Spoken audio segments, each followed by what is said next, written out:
Welcome to the Tech Egg. Don't get scrambled. Enjoy the video. In this video, I will explain how to play Efootball without lag. Close background apps and enable game mode now to prioritize performance.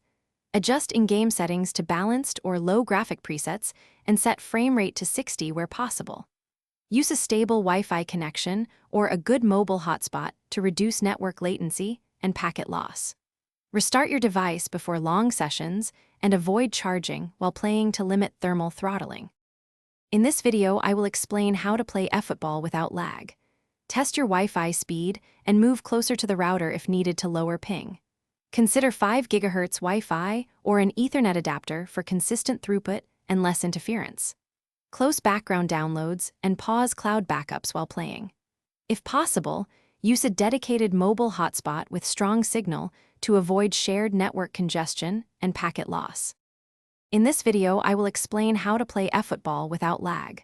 Quick recommendation: make meal prep easy with leak-proof containers so your snacks stay tidy during gaming marathons.